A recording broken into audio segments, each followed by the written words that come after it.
今日嘅題目叫做咧神國嘅真諦，單純嘅信靠同埋全心嘅跟隨啊！我估我哋信咗主嘅人，我哋都會信靠，會跟從主。但係呢度今日嘅題目就係、我哋夠唔夠單純呢？夠唔夠全心全意跟耶穌呢？定係跟一半唔跟一半呢？啊？定係我哋信靠主有好多計算嘅呢？啊？今日呢個題目咧就提我哋咧跟從信靠耶穌要單純啲，跟從主就全心全意，唔好跟一半又唔跟一半，又或者咧唔好三心兩意，係啦。今日嘅題目係咁嘅。不過咧，我哋先有個引言咧，就講信心跌倒啊，跌落啊。有冇人玩過 trust falling 啊？知唔知咩叫 trust falling 啊？係啦，下邊有班人啦，廿幾人咧一齊紮住馬啦，翹住手啦，然後咧上邊有個人咧就喺個高台上邊咧就要跳落嚟啦，咁樣有冇人玩過㗎？哇，好多人玩過喎，好唔好玩啊？你中意做下邊嗰個定係做上邊嗰個啊？其實我兩樣都做過嘅，係啦。咁咧有一次咧，梁牧師佢就話咧，佢咧同一班同工去玩廿幾人。咁玩呢啲咧就要好小心嘅，要做好安全措施嘅。如果咪跌落嚟咧，跌死咗嘅會啊！咁下邊嗰班人又唔好 hea 喎，係啦，唔好喺度咧睇手機啊、心不在焉啊，咁樣跌落嚟咧，真係會死嘅嚇。咁啊，梁牧師咧同廿幾個同工一齊咧去一個地方咧就玩呢個活動啦。咁有個專業嘅教練嘅，咁啊講解有啲乜嘢嘅安全措施啦，下邊嘅人要紮住馬啦，然後睇下點樣手搭手啦，整成一個網啦。然後上邊嗰個人咧就問下邊 ready 未啊？下邊話 ready 咧，然後數1、2、3我跳落嚟㗎啦。咁啊解釋完，而家個 Sir 話我哋試下咯喎。咁咧喺個時候咧，廿幾人就祈禱啦，心中千祈唔好抽，要佢哋會抽嘅，抽一個人咧就上台就跳落嚟嘅。佢哋個個都祈禱，千祈唔好抽到 Pastor Eugene 啊咁樣喎。Pastor Eugene 自己都祈禱，唔好抽到我啊咁樣。但係通常你祈禱咧。有時神真係未必聽你祈禱㗎，點知咁啱就抽到梁牧師，就喺上邊跳落嚟嗰個。咁你諗下其他人就點啊？震啦，唔係啊嘛，好驚啦。然後咧咁就下邊嗰度紮晒馬啦。然後梁牧師上咗嚟嘅時候咧，佢就問阿 Sir：你講真定講假㗎？係咪真係要我跳落去㗎？個阿 Sir 話係。咁啊，跟住梁牧就話咧：嗱，我跳落嚟嘅咯喎。係，其實下邊嗰啲人咧都驚到震啦，已經係都驚到震啦。咁啊，然後咧預備好未？預備好，然後數1、2、3嘅咯喎，落嚟嘅咯喎。咁啊，數1、2、3，點知咧真係跳咗落去喎。係喎。咁但係原來咧下邊嗰班人發現咧冇我想象中咁恐怖喎。原來又唔係好重嘅啫喎，因為廿幾人咧一齊承接一個梁牧師。都覺得唔係好恐怖，有時自己諗多咗啊！有時你會覺得咧，哇咁大份嘅人跌落嚟，肯定好重啦。原來又唔係喎。咁啊，梁牧師又發現咧，原來都好安全喎。係啊，原來都幾舒服嘅喎。有冇人玩過跌落嚟嗰個啊？邊個做跌落嚟嗰個？係咪都幾舒服㗎？我覺得好舒服㗎。哇！我好信得過下邊嗰班人啊嘛，係嘛？係啊。咁所以咧，其實咧有時咧，我哋咧。咁啊真係跌落嚟啊！嗱，跌咗落嚟啊！咁啊有時我哋話要跟從主咧，好似好難。我哋有時都會諗係咪死啦得唔得㗎？我哋有好多疑惑㗎。所謂信心咧，有時都要冒險㗎。你咁樣跳落嚟，然後係咪承接到梁牧師㗎？一個咁重嘅人係咪得唔得㗎？有時我哋自己會諗好多嘢，但係原來可能實際又冇我想象中咁恐怖嘅。你諗下，你究竟跟世界嗰套舒服啲，好似個個都係咁，定係跟聖經嗰套？如果你跟聖經嘅價值觀，可能你會覺得係咪 work 㗎？得唔得㗎？好似冇乜把握嘅喎。都係跟世界呢套好啲喎。但係你又好似覺得唔係，我係基督徒喎，個禮拜翻嚟聽到嘅喎，應該跟聖經嗰套嘅喎。但係跟聖經嗰套咧，又好似冇乜揸拿喎。今日我哋咧會學3個功課。第一就係要好似小朋友咁樣信靠上帝。小朋友就好少計算嘢嘅。全心全意信靠爸爸媽媽嘅啫，所以我哋今日對上帝嘅信靠要似小朋友啊！我哋一齊讀有像小朋友般嘅信靠啊！今日學第一個功課，我請大家讀好嘛？1、2、3，有人抱着。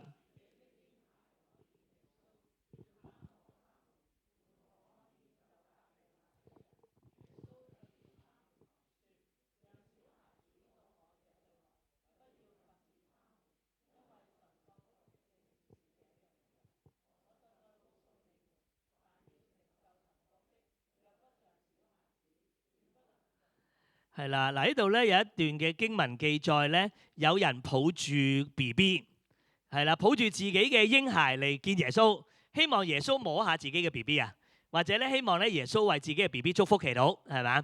但係邊個反對啊？門徒喎，門徒就鬧嗰啲人啦，唔好阻住耶穌。有時咧當時嘅年代嘅人咧就好睇低啲小朋友嘅，因為小朋友係冇呢一個生產力。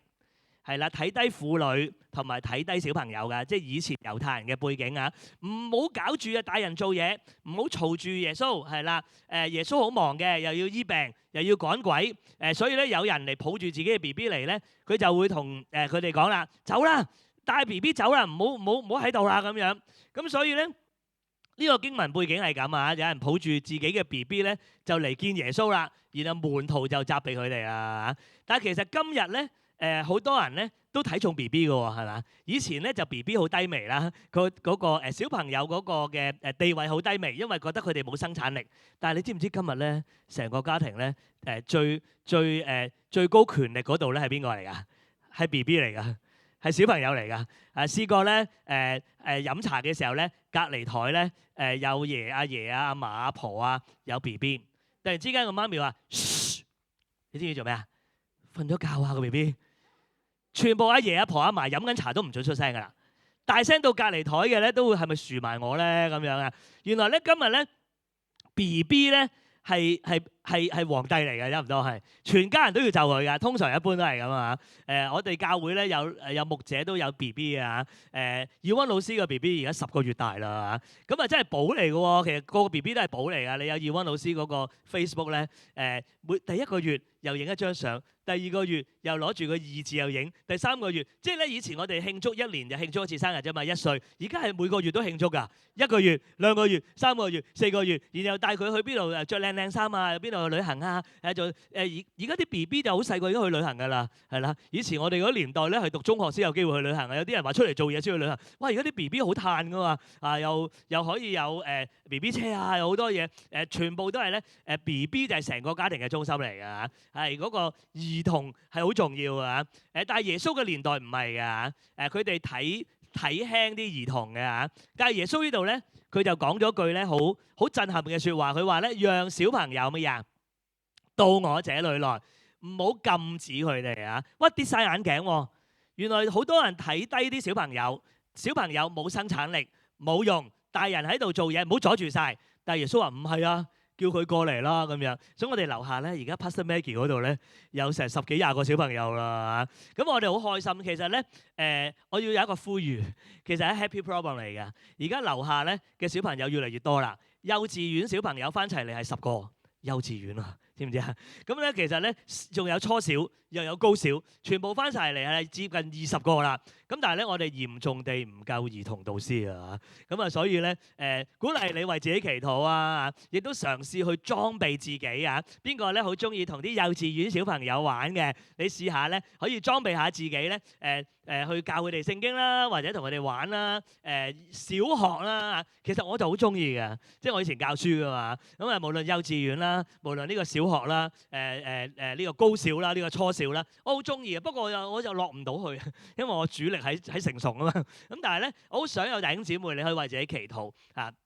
其實咧，我哋好想讓更多嘅小朋友咧嚟到教會，讓佢哋從小認識主啊。唔好禁止佢哋。然後耶穌講咗跟住嗰句更加震撼，佢話唔好禁止小朋友，仲要話你哋大人都要變小朋友，因為神國嘅人正係像小朋友一樣。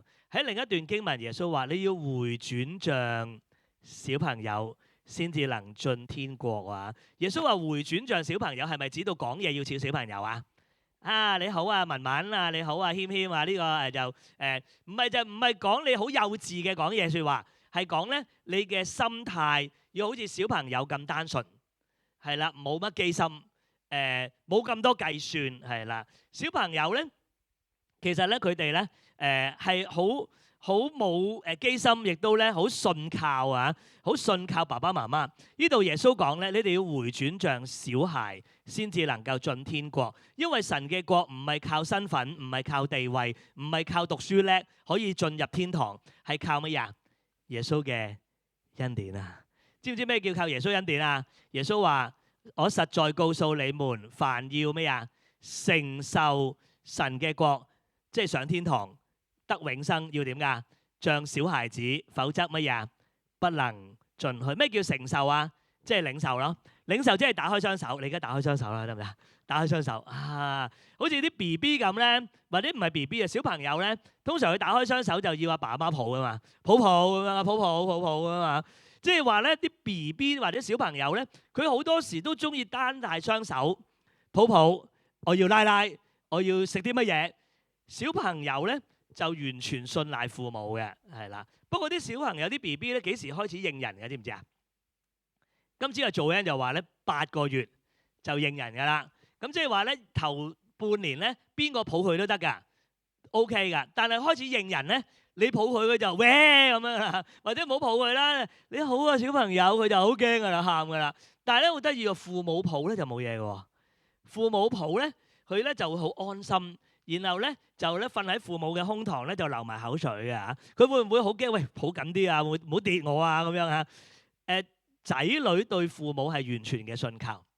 啲小朋友對爸爸媽媽嗰個係爸爸媽媽嘅供應，佢唔會懷疑。喂，你會唔會冇奶俾我飲㗎？喂，你個奶粉罐就嚟冇咯，快啲去買咯咁樣。BB 唔會同你講呢啲嘢㗎。BB 係對父母完全嘅信靠，所以我有時好中意睇嗰啲相咧，嗰啲 BB 瞓喺爸爸媽媽嘅胸膛咧流口水嗰個樣咧，因為佢就係覺得好安心，有爸爸媽媽喺度。佢就好安心啊！上帝喺你生命中，你會唔會因為咁你好安心啊？你因為咁樣信靠耶穌，你可以咧流口水啊！翻嚟聽到可以流口水啊！喺你嘅生命裏邊有耶穌同在，你會流口水啊！你會冇咁多擔憂啊！唔會驚冇得食啊！唔會驚耶穌會跌低你啊！不過咧，我都試過咧，好多年前我大女啊，咁啊。我老婆就係主要去餵人奶啦，咁我就主要做掃風嗰個。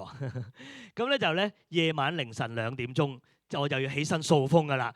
即係老婆餵完咧，我就交咗個女俾我，咁我就掃風啦。但係有時要掃半個鐘9個字先嗰啖嘢噶嘛，咁我就開咗電視睇《天國的雞批》，一路睇住一路掃風，因為我驚我會瞌眼瞓，係啦。咁啊睇住啦，睇下都鐘噶喎，睇下都鐘咧，我發現有一下咧，我就鬆咗手，爭啲個女跌咗落地。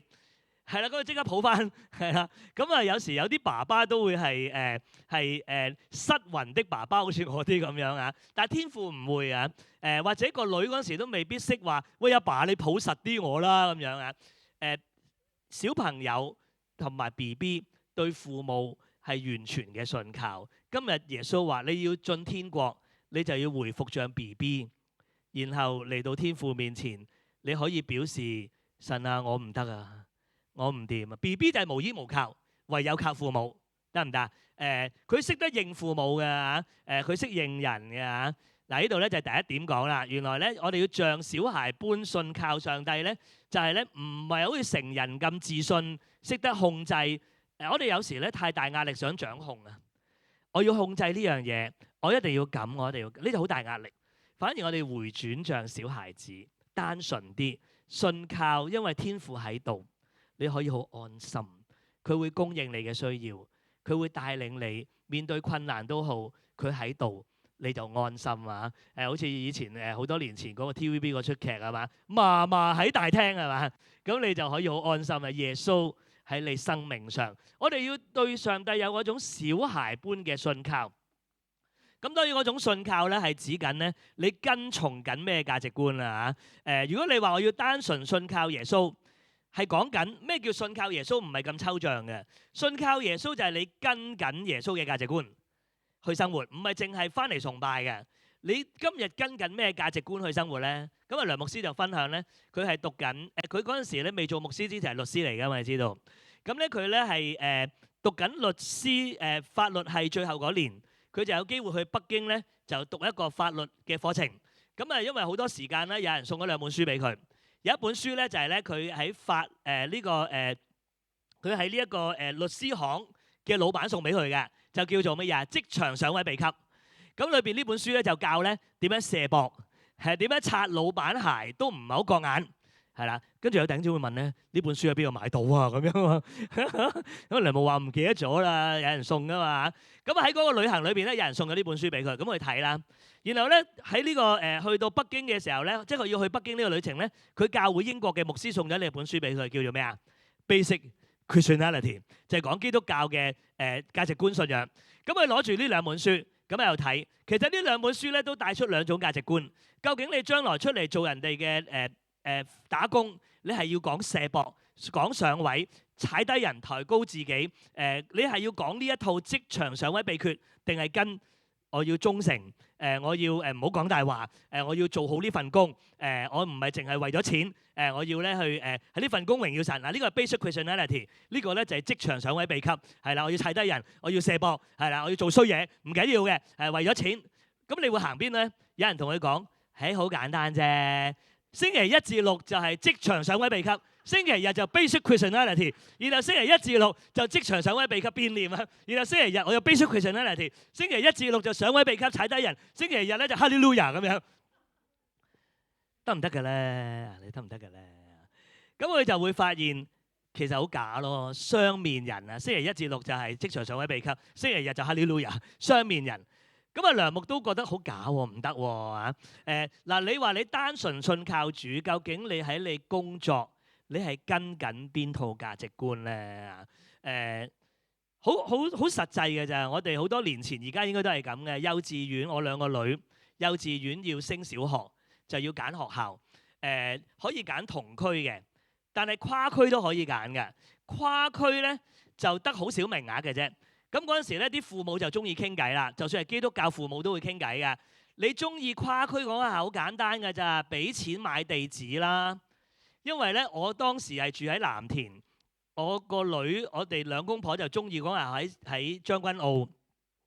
咁喺將軍澳咧就即係跨區啦。咁但係跨區嘅名額好少㗎。咁有啲人就教我哋啦，俾錢買一個將軍澳嘅地址，咁你咧就多啲機會個女入到你心儀學校㗎啦。咁你覺得點啊？咁啊，有人就話唔係幾好嘅，我係基督徒嚟噶嘛。跟住有另一個基督徒就話啦，傻啦，個個都係咁做，你唔敢做就蝕底啊！基督徒都咁答你喎，會傻啦，個個都係咁做，你唔敢做就蝕底啦咁樣。咁但係又諗下唔係喎，我係個基督徒嚟嘅喎，我冇理由咁講大話喎，明明係咁嚇。咁後來咧，我同我老婆就覺得咧，唔應該係咁。縱然個個都會買假地址，我哋唔想呃人，因為欺騙人啊嘛。縱然名額少啲唔緊要，但後來我哋有另一個試探喎，我唔使俾錢買地址。我哋中意間學校喺將軍澳，而嗰陣時咧，我細佬住將軍澳，佢哋喺嗰度。我哋有閃過，不如問我細佬借地址啦，係啦。咁我寫我個女喺佢哋度住，咁都 OK 啊咁樣。但係我哋一秒鐘。跟住唔得啊，其實都係呃人啊，因為個女真係唔喺佢度住啊嘛。雖然叔叔喺嗰度住啫，都唔應該。同埋都有啲人話咧，係會有專員咧特登會去 check 咧，你個小朋友係咪真係呢度住㗎咁樣 check 到唔得㗎咁樣。咁我哋更加唔係話俾人 check 到唔得，我先唔做啊。根本呢樣唔見得光。我同我老婆就話唔會買地址，亦都唔會問叔叔借地址嘅，所以佢哋唔知㗎，我冇問佢哋。咁所以咧，我哋閃過嗰一秒鐘冇啦，我哋要行得正企得正。我跟basic Christianity啊，我唔係跟嗰個世界點做就點做啊嘛。咁我哋就禱告咯，交託俾上帝咯。即係如果去唔到心儀嘅學校，因為好少名額嘅就你知跨區咁唔得咪喺翻觀塘區咯啊。咁我哋又祈禱但係咧跟住我哋就開始都明啦，到真係抽籤。有2輪抽籤，我哋唔使等大抽獎。第一輪就竟然咧就抽到咧勁少名額嘅跨區名額咧，我個大女去咗心儀個學校咯已經，我俾掌聲住啦。跟住個細女就跟住啦，因為家姐喺嗰度咧，細女就跟住啦。咁20幾年啦，今日大女已經係大學3年班啦，細女琴日考埋 DSE 啦，連中學都讀埋啦。咁所以咧呢個見證係20幾年，但係我同我老婆就覺得好簡單，都唔使好多掙扎。總之唔見得光嘅嘢唔做，人嘅嘢唔做。我哋係 basic Christianity 噶嘛，我哋唔係職場上位秘笈，都係嘅。唔好話呢個啦，以前咧。我哋讀緊高中嘅中六啊，要去中文默書。讀到中六咧，啲老師好信得過啲同學嘅。而家中文默書默45分鐘，老師走咗㗎，啲同學個個攞本書出嚟抄㗎，係啦，個個都係咁抄㗎。嗰陣時咧，我做咗基督徒1年到，跟住咧我就諗，咁我抄唔抄咧？唔抄好蝕底喎，個個都好高分㗎喎，攞嚟抄出貓。但我又諗緊，唔係喎，我做咗基督徒喎，仲要我帶緊一啲同學返教會喎。咁啊死啦，抄唔抄咧咁樣啊？於是我就覺得，哎呀，早啲遲啲先信耶穌啦咁樣，係啊，即係我心裏邊有咁樣閃過。但後尾算啦，低分都好啦。我又唔係冇讀書，我都有讀書，但係俾人低分算咯。咁佢哋出貓，佢哋高分，咁我就真係堅持唔出貓。全班同學90%嘅人攞本書係咁抄，甚至 Miss 都預咗你抄㗎啦，因為佢擺低份卷走咗啦。佢都預咗唔介意你抄，但係我覺得我過唔到自己啊。因為我追求嘅係 basic Christianity 嗰個價值觀啊嘛，唔係嗰個上位秘笈啊嘛。咁你就知道原來你做基督徒唔係淨係返下崇拜，係代表緊你行緊邊套價值觀。而最大嘅問題就係，如果你為你個女係要俾錢買地址先去到嗰間學校，要借叔叔嘅地址先去到嗰間學校，佢學到嘅嗰種價值觀就係世界嘅價值觀咯，就係可以咁嘅咯。即隨上位秘笈咯，因為父母係最好，佢要學你就學足㗎啦。但係如果你係行緊 basic Christianity 嗰套，你嘅小朋友係好清晰㗎，係好知道嘅。爸爸媽媽就算去唔到，你去唔到心儀學校，咁啊去唔到啦。因為我哋唔會用旁門左道，我唔會用人哋。當然可能好多人覺得俾錢買地址冇問題，借地址都冇問題。但係我哋要行嘅，其實你背後講嘅係一種咩價值觀？你傳遞緊嘅係用神嘅方法定係世界嘅方法？你係講緊世界價值觀定係天國價值觀直接影響你嘅仔女嘅？你今日點樣揀嘢？今日你點樣去處事？點樣去行事為人？係直接影響你嘅仔女。咁所以到我兩個女今日咁大，我哋要講翻俾佢聽呢啲嘅見證咧，佢哋已經好知道咧，係唔會諗呢個世界嗰套啦，唔得㗎，要係呢一個所謂唔得就係佢哋自己都覺得唔得啊，過唔到自己個關，唔係阿爸阿媽唔俾啊，係佢自己已經入咗血啦。你想唔想你嘅兒女都係咁啊？所以我哋今日好重要咧，就係一個單純嘅心，唔好太多計算，好似小朋友咁樣，凡係黑暗嘅，凡係呃人嘅嘢，我哋唔做，縱然蝕底，神會祝福翻你啊！所以咪一樣可以係咪？但係當然啦，唔一定個個 case 都可以入翻嗰個心儀學校嘅，可能有另外啲 case 入唔到心儀學校。但係你敬畏神，神一定會祝福你。嗱，咁我哋咧睇第二點啦。如果你話咧信耶穌就係等於咧單信靠耶穌咧，原來有好多嘢阻住我哋㗎，阻住我哋跟耶穌啊！我哋要清除攔阻我哋跟從耶穌嘅嘢。我哋一齊讀好嘛？1、2、3。有一個官問耶穌。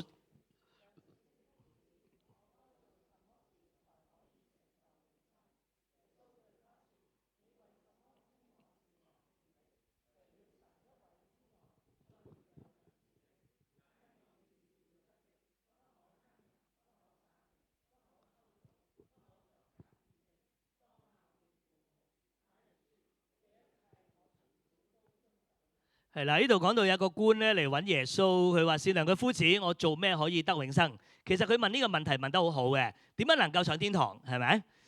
但係佢又問錯問題，佢就以為係守規條就上到天堂㗎啦，即係咧要上天堂就返多啲崇拜，要擺奉獻，好似入嚟添香油咁樣啊，即係以為要做好多儀式先至換上天堂，係啊，所以咧佢就話：我又唔奸淫啦，又唔殺人啦，又唔偷盜啦，做得好好。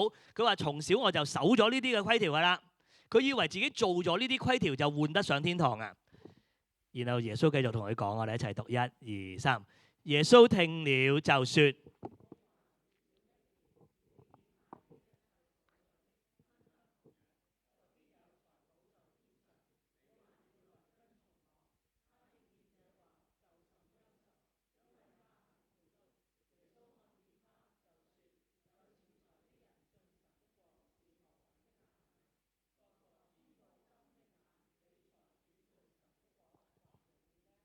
係啦，耶穌聽到佢話咧，好，你遵守咁多規條係好嘅，不過爭緊一樣最重要嗰樣嘢，就係你跟我，係啦，你變賣一切所有，分俾窮人，跟我。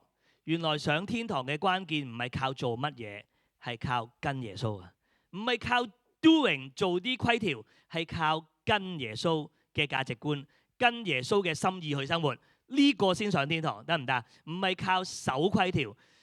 當然耶穌挑戰佢，如果你真係跟我，你就將你嘅財產賣晒啦。呢個人好多錢啊，佢唔願意跟耶穌啊，佢就憂憂愁愁走咗啦，因為佢都富足啊嘛。係啦，我哋一齊睇咧，係啦。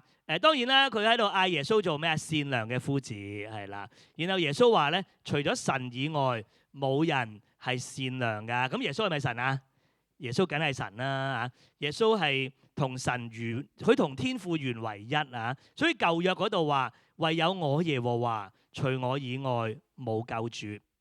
然後去到新約，除他以外，即係指耶穌，沒有拯救，因為天下人間冇別嘅名，我哋可以靠住得救。所以上帝唯一係良善嘅，耶穌同上帝係原為一，所以耶穌都係良善，其他唔良善噶啦。你做得幾多行善積德都係唔良善嘅，冇人可以靠自己做好嘢可以上到天堂。所以有啲長者話俾我聽，唉，我又唔識讀聖經。我又冇乜錢奉獻，我上唔到天堂噶啦，我唔做到基督徒噶啦，做基督徒好高要求噶。原來做基督徒唔係靠做咩嘢啊，係靠你跟耶穌噶咋，靠你願意跟從耶穌，唔係講做啲乜嘢。當你願意跟耶穌，你慢慢會做到噶啦嗰啲嘢啊。呢度咧當然啦，咩叫跟耶穌咧？呢個人從小就做啦，好好啦。耶穌就話最緊要來跟從我啊，你嚟跟我。當然耶穌俾佢一個挑戰就係乜嘢？將你嘅財富賣咗佢啦。點解耶穌要咁講啊？因為耶穌知道錢係會攔咗佢跟耶穌啊。可能個個人有唔同嘅嘢攔咗你跟耶穌，有啲可能係玩樂，係啦，最攔咗你翻嚟崇拜唔知係咩咧？可能係瞓覺咯，係嘛？或者琴晚睇 Netflix 睇得耐啦。總有啲嘢咧係會攔咗你跟耶穌嘅。但係對於呢個財主咧，最難咗佢跟耶穌就係錢咯。但係其實幾得意嘅喎，佢又願意守規條喎，佢又孝敬父母啊，做足晒喎。不過佢唔願意跟耶穌，即係話咧，其實翻嚟崇拜唔難嘅，俾下奉獻都唔難嘅。頭先傳袋係咪啊？原來對於有啲人嚟講，要佢將最重要嗰樣嘢獻俾神係最難嘅，或者嗰樣嘢係棘住佢跟唔到耶穌。係啦，我哋要移除攔咗我哋全心全意跟耶穌嘅嘢啊！跟從耶穌先係入天國唯一嘅途徑，唔係靠做好嘢，係靠跟從良善嘅耶穌。即係話咧，我哋好需要去跟一個良善嘅耶穌先可以去到天堂啊！你唔好靠做啲乜嘢令自己良善啊，因為耶穌話冇人良善㗎，除咗上帝之外係良善。咁你就要跟實上帝啦，因為唯有佢先知道點樣去天堂，唯有耶穌先係良善啊。係啦，然後咧佢就聽見啦，呢個財主聽見耶穌嘅話就好憂愁啊嘛，因為佢好咩啊？好富足啊嘛。然後耶穌看見佢話有錢人進入神嘅國係好難嘅，難到好似點啊？駱駝穿過針眼都容易啊！大家知唔知咩叫駱駝穿過針眼啊？你今日咧去穿針咧？我就要除眼鏡㗎啦，好難去睇到個針咁樣穿落去啊！有時仲要舐下嗰個攬下嗰條線咧，然後咁拮落去㗎嘛，即係線穿個針眼都唔容易㗎啦已經，但係駱駝穿個針眼簡直唔可能啊！耶穌即係講緊真係好難啊！要啲有錢嘅人信耶穌係好難，因為錢成日成為佢嘅難阻啊！嗱，我唔知對你嚟講有咩難阻？係啦，呢個2022年咧，南美浸信會咧，有一個嘅調查，就訪問咗一班基督徒，對佢哋嚟講，有乜嘢係佢哋嘅偶像最難咗佢哋跟從神嘅咧？第一位係生活嘅舒適感啊！原來好多基督徒咧追求緊生活嘅舒適感。嗱，生活舒適感唔係錯，但係如果你睇重生活舒適感過於跟從神。今日好眼瞓喎，唔返崇拜啦，我要舒服。或者我冇乜 mood 啊，咁我又唔返崇拜啦。你可能一次半次 OK 嘅，但係如果你常常令你唔返到崇拜，都係因為生活舒適感，咁你就覺得你係最重要喺你生命裏邊就係生活舒適感。耶穌都唔知排緊第幾位啦。所以耶穌就話：你好重要你要諗下清除咗啲會攔咗你跟從神嘅嘢。第二就安全感。第三位就係錢啦，好實際啦。我要翻工啊，星期日啦，我又要賺錢啦，翻崇拜遲啲先啦。咁所以其實都真係幾多人咧，一出嚟做嘢就冇翻教會啦，然後冇翻教會幾廿年啦，然後通常咧去到40-50歲咧又再翻嚟啦。咁啊唔知係咪事業有成啊，定係又點樣？但係其實真實人嘅心靈喺嗰刻真係覺得需要神。我哋教會有好多唔同嘅弟兄姊妹都話俾我哋聽，冇翻10幾20年。但係點解而家翻嚟？因為佢都覺得有弟兄姊妹分享有錢，但係心靈好空洞。有啲弟兄姊妹分享婚姻亮紅燈。有啲人分享開始面對死亡病患，令佢翻嚟教會。所以錢唔係一切，開始覺得係啦。所以唔好容讓錢成為你嘅攔阻，或者認同感。你追人嘅認同感過於追神嘅認同感，你睇重人認同你多過神，或者追成功。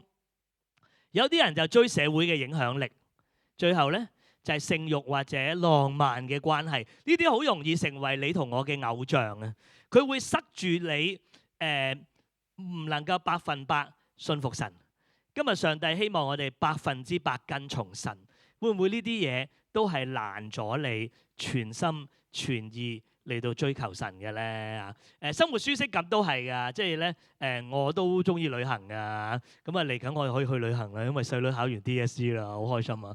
咁但係我都提自己咧，其實旅行裏邊我都會靈修嘅，係啦，我都會揾時間咧。我唔知你旅行嘅時候，你會唔會靈修？我鼓勵你旅行嘅時候喺酒店夜晚都靈修，係啦。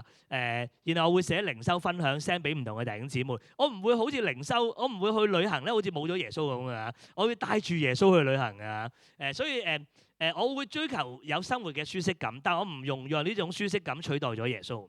呢啲嘢都唔係錯，係啦。咁但係唔好容讓佢成為你生命嘅第一位啊！呢個唔特別講啦。或者有啲人咧。夜晚去食自助餐，通常嗰日嘅早餐晏晝你會點㗎？你會狂食㗎？哇！又食呢個啦，食嗰個啦，然後咧夜晚你食唔落㗎啦，係啦。即係話如果你目標清晰咧，夜晚要食自助餐咧，朝頭早晏晝咧係咪唔食㗎？你哋又或者食得清淡啲啦，係咪啊？食得清淡啲啦，你唔會走去食10個麥當勞包啊咁樣嘛，食到自己嘔到死，然後夜晚點食啊？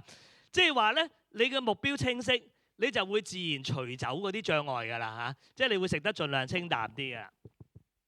今日咧唔知有乜嘢咧，你會攔咗你去跟從神嘅咧？會唔會對物質嘅依賴咧？或者你成日要家庭優先，然後你話我總之我就唔得閒翻教會，我就唔翻㗎啦，全部就睇家人關係，即係嗰個優先，定係咧呢個睇 Netflix 即係會引致到你咧星期六晚好夜先瞓到，係啦。同埋我成日都講嘅 Netflix 都係咧睇完第一集咧自己跳去第二集㗎嘛。你就要好有決心熄咗佢㗎，或者睇 YouTube 都係㗎。我而家成日睇 YouTube 咧，介紹喺韓國嚟緊個韓國嘛，咁啊睇下韓國介紹完咧，佢有第2條片係韓國㗎啦，跟住第3條片係韓國㗎啦。咁我就想睇啦咁樣，睇埋第4條啦，跟住唔係喎，又彈出嚟睇第5條啦。咁啊用咗你好多時間，咁所以呢啲咧，我哋都要諗下有咩攔咗我哋咧嚟到跟從耶穌。咁當然啦，第3點咧，我哋要教翻正生命嘅優先次序啊。我哋最後讀埋呢個啊嘛，1、2、3。聽見的人說：這樣誰能得救呢？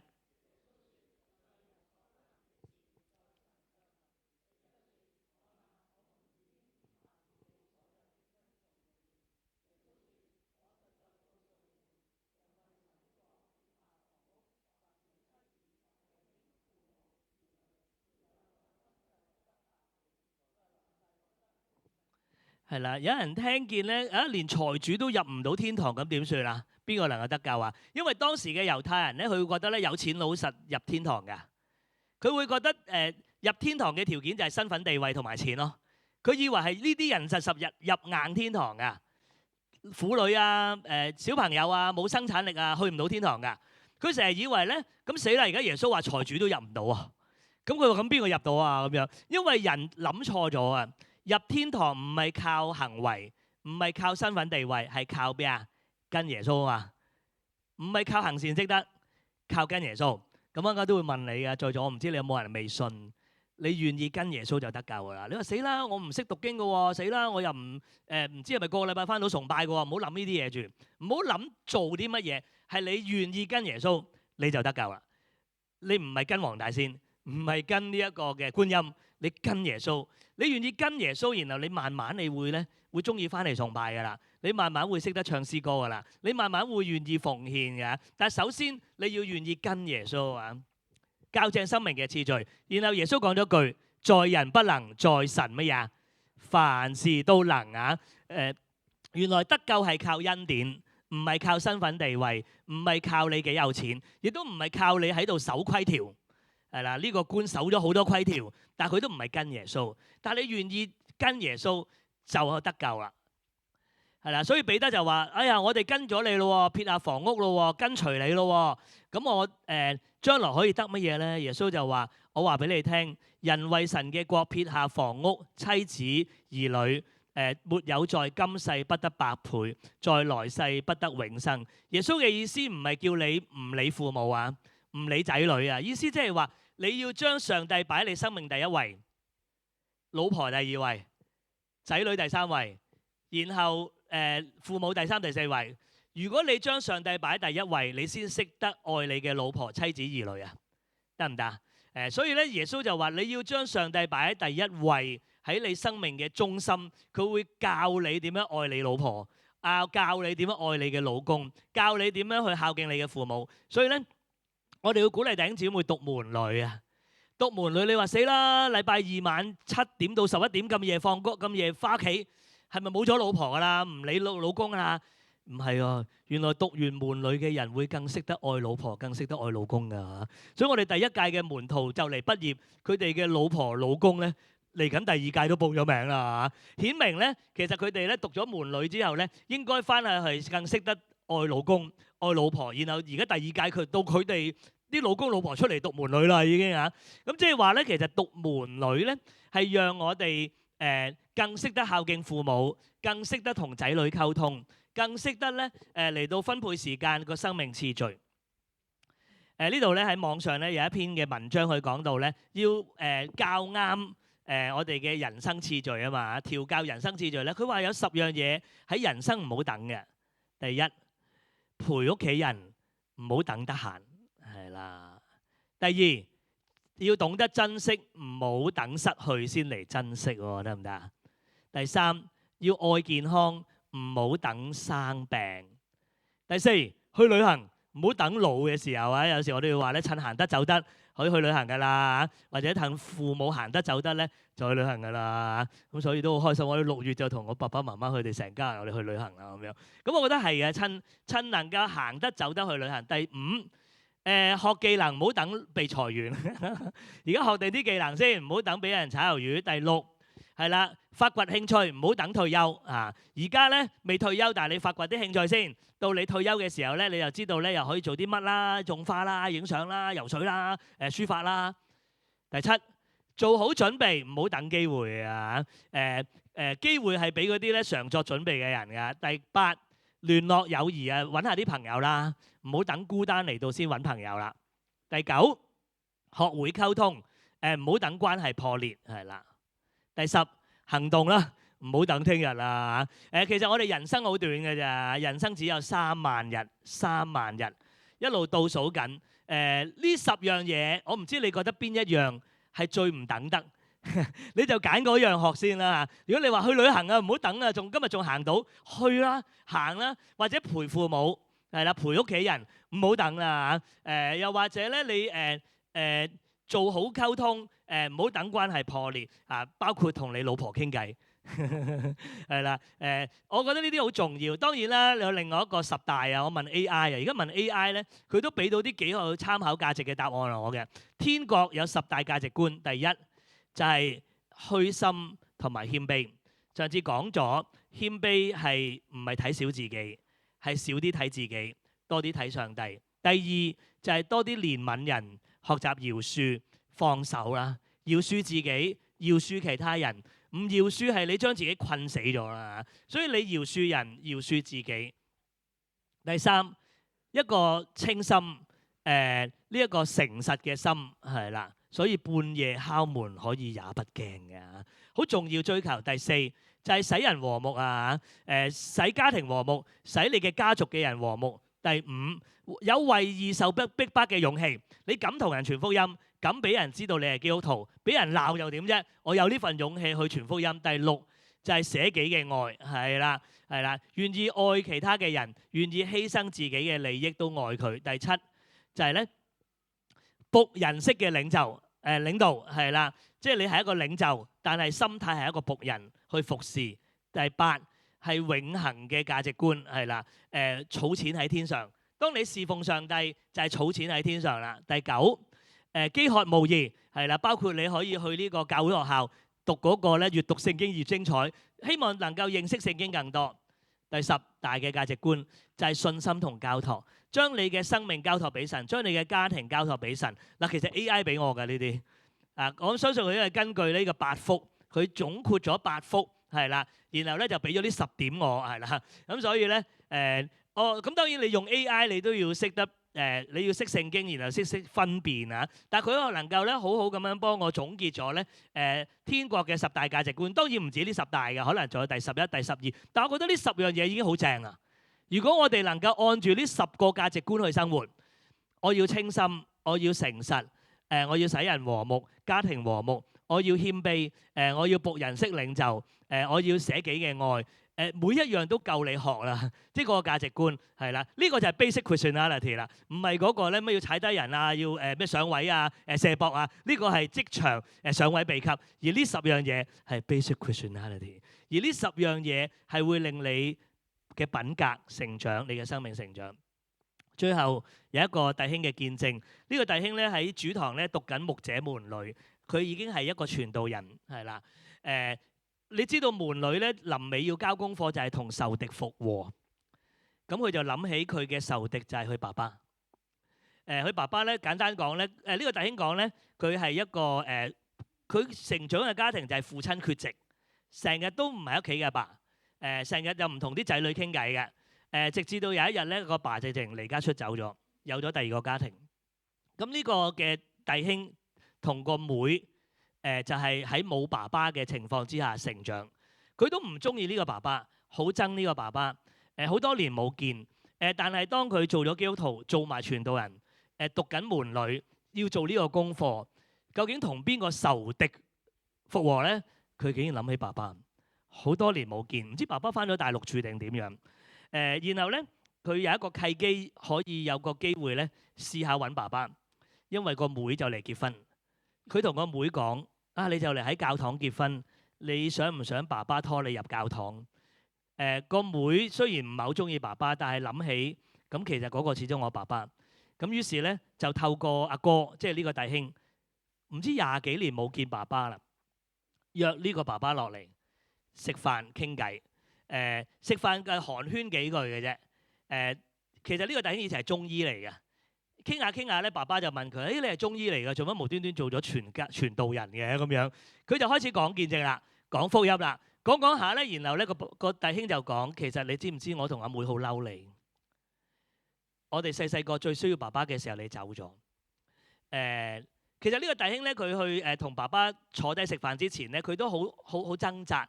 究竟我呢個老豆會唔會有愧疚嘅咧？唔使你同我講道歉，你有愧疚都 OK，我會釋放，我會坦然。佢同爸爸傾咗寒暄咗一輪，然後爸爸問佢而家做緊乜？做緊傳道人，正好有機會講福音。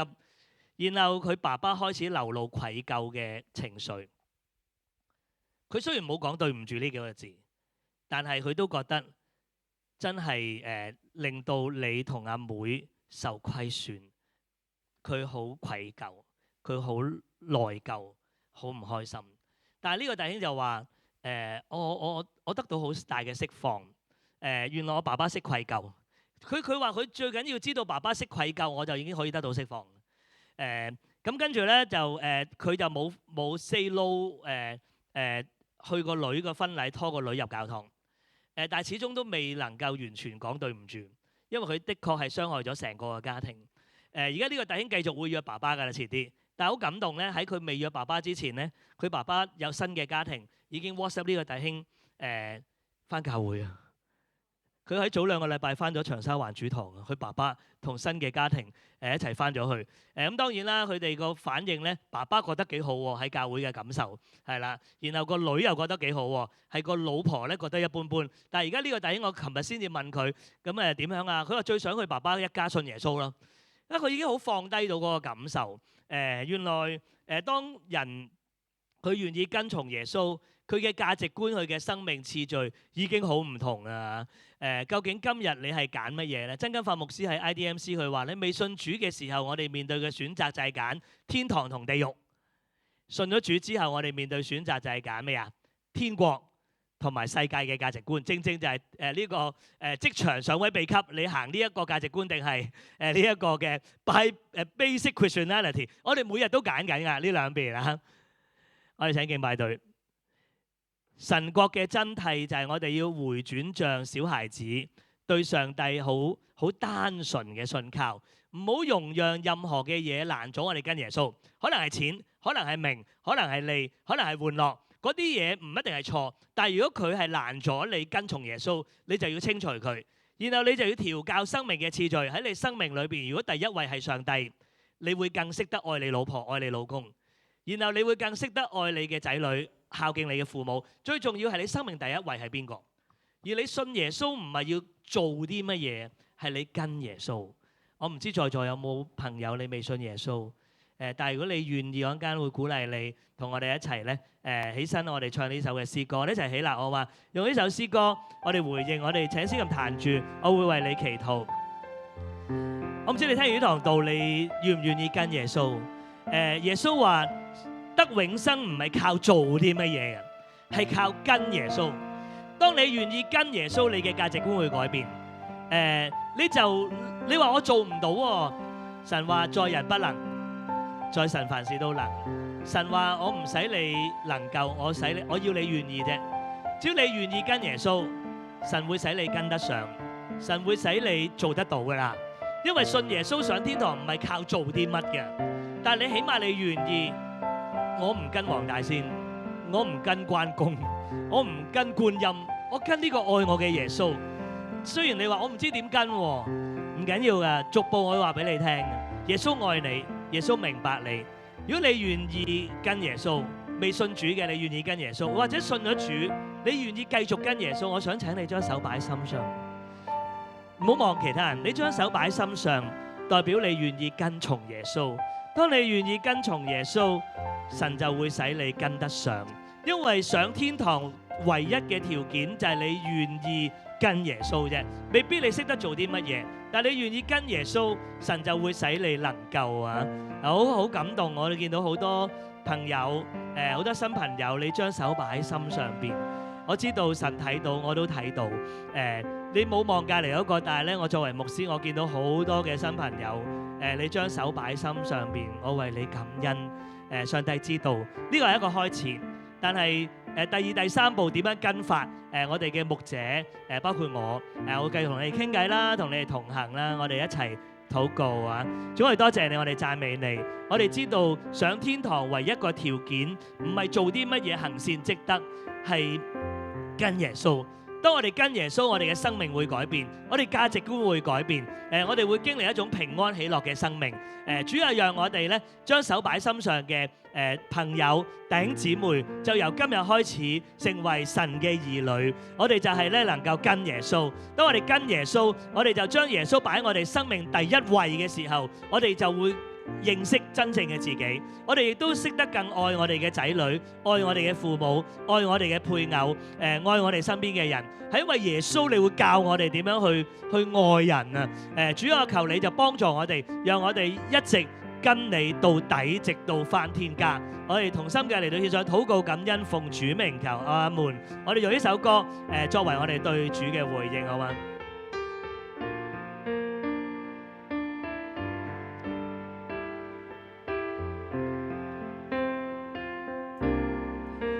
我的眼光和信心单单注视你，哦耶稣，随着你心律动，甜蜜的灵来來充滿我，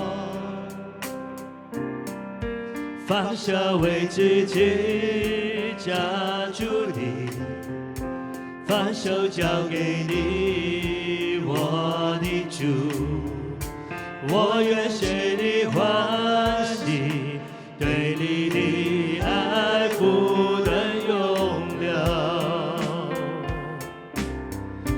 我生命氣息全願為你，如同香膏傾倒，無悔的付出，只願你心的滿足。我生命氣息全願為你，如同香膏傾倒，獻上來獻上最深刻真摯的愛，全心來獻上最深刻真摯的愛。讓我哋舉手領受從三一真神嚟嘅祝福，又願主耶穌基督嘅恩惠、天父上帝嘅慈愛、聖靈嘅感動、交通鼓勵加力，常與我們眾人同在，特別與今日第一次將手擺喺心上邊，願意表示跟耶穌。雖然真係未必知道跟耶穌係點，但起碼佢願意選擇跟耶穌嘅時候，我知道你已經將永生賜俾佢哋，就讓佢哋能夠逐步跟耶穌嘅時候，逐步同你建立關係嘅時候，佢哋能夠越嚟越認識你，越嚟越願意中意跟親近你。主要願你喺佢哋嘅心中大大嘅嚟到工作，讓我哋每一個將手頭先擺喺心上嘅弟兄姊妹，我哋都一生跟從你到底，我哋先至能夠揾到生命真正嘅意義。因為跟從你，我哋先揾到盼望；我哋因為跟從你，我哋先揾到最大嘅安全感。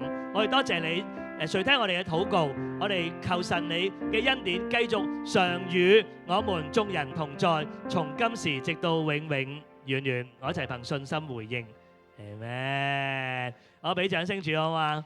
咁啊，鼓勵你出嚟揾紫衫嘅代禱者為你禱告，好嘛？咁又或者咧，你幫我哋張凳咧5張搭埋一棟就 OK 啦。咁啊，鼓勵你唔趕住走，可以喺出邊傾下偈嘅，係啦。咁可以揾紫衫嘅弟兄姊妹咧為你禱告，係啦。我哋今日到呢度，記得下個禮拜唔好翻嚟啊！下個禮拜去德福大廈，記得下個禮拜德福大廈見啦。